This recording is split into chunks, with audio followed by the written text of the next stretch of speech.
क्या एक political family पूरे देश को डिस्ट्रॉय कर सकती है? क्या नेपोटिज्म एक हद को पार करके देश की इकोनॉमी को ले डूब सकता है? श्रीलंका की ओर देखते हैं, जिसे वर्ल्ड बैंक ने साउथ एशिया की बेस्ट इकोनॉमी डिक्लेयर कर दिया था, जो आज एक फाइनेंशियल क्राइसिस से गुजर रहा है। The reason is one family, उनका करप्शन और उनका इकोनॉमिक्स ऑफ फ्री। चलिए आज के इस वीडियो में जानते हैं कि कैसे एक करप्ट फैमिली एक पूरे देश को डिस्ट्रॉय कर सकती है, और जानते हैं कि भारत श्रीलंका से क्या सीख सकता है। प्लीज इस वीडियो को एंड तक देखिए और इसे अपने दोस्तों के साथ शेयर कीजिए। बात हो रही है राजपक्सा फैमिली की, जिनके एक दो नहीं 9 फैमिली मेंबर सरकार चला रहे हैं। श्रीलंका के टोटल बजट में से 75% पैसा इन्हीं के अंडर आता है। कैसे समझते हैं। महिंदा राजपक्सा 2005 से 2015 तक श्रीलंका के प्रेसिडेंट रह चुके हैं। इनके अंडर श्रीलंका ने चाइना से बहुत फंडिंग उठाई। हम्बनटोटा पोर्ट, लोटस टावर इन कोलंबो, जिसके लिए अलिजेडली महिंदा ने बहुत पैसे खाए। आज गोटाबाया राजपक्सा श्रीलंका के प्रेसिडेंट हैं, जिन्होंने खुद प्रेसिडेंट बनते ही अपने बड़े भाई महिंदा को प्राइम मिनिस्टर बना दिया। महिंदा के बेटे नमल यूथ और स्पोर्ट्स मिनिस्टर हैं, जिन्हें पहले अरेस्ट भी हो चुकी है। चमल राजपक्सा इरिगेशन मिनिस्टर हैं। श्रीलंका की इकोनॉमी में चाय, रबर, कोकोनट्स काफी मायने रखते हैं, तो इरिगेशन की वजह से एग्रीकल्चर पर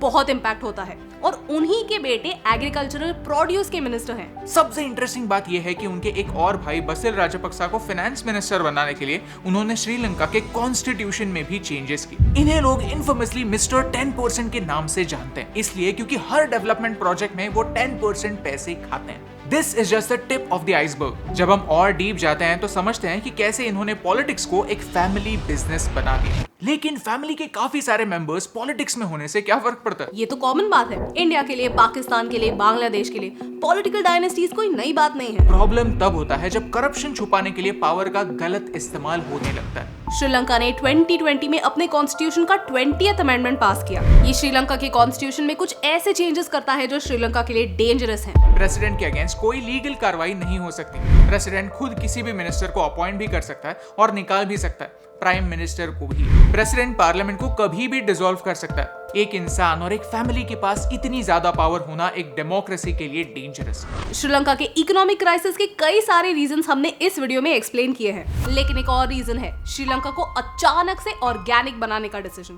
2019 में गोटाबाया राजपक्सा ने यह प्रॉमिस किया था कि आने वाले 10 सालों में श्रीलंका एक ऑर्गेनिक फार्मिंग नेशन बन जाएगा। लेकिन अप्रैल 21 में अचानक से केमिकल फर्टिलाइजर्स इंपोर्ट करने पर बैन लगा दिया गया। कई लोग कहते हैं कि ऑर्गेनिक बस एक दिखावा था। असल में श्रीलंका के पास केमिकल फर्टिलाइजर्स इंपोर्ट करने तक पैसे नहीं। हर साल श्रीलंका $400 मिलियन फर्टिलाइजर पर खर्च करता है।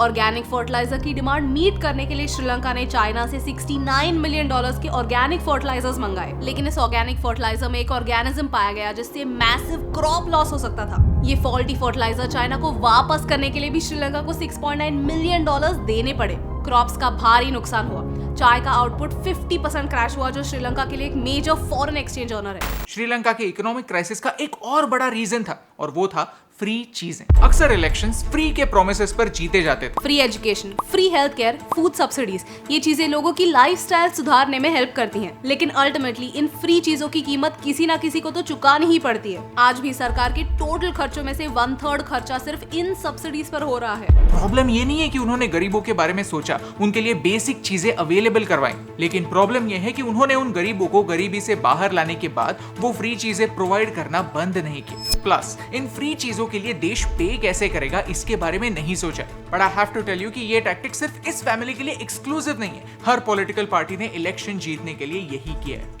एज अ रिजल्ट श्रीलंका ने आज तक 16 बार IMF से बेल आउट की मदद मांगी है।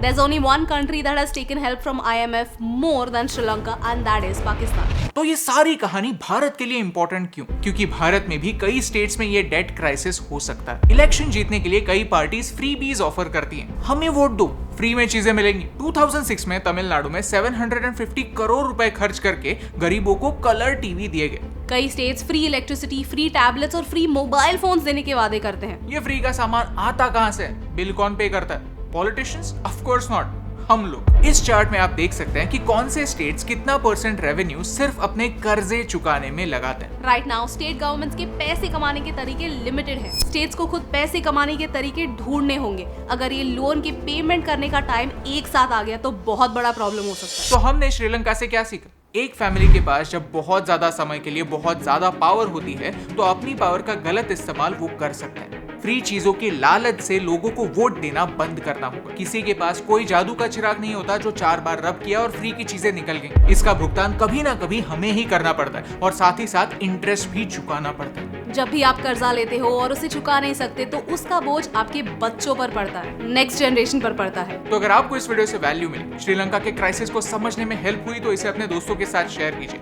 क्योंकि कॉम्प्लिकेटेड चीजों को आसान बनाने से मुझे फर्क पड़ता है।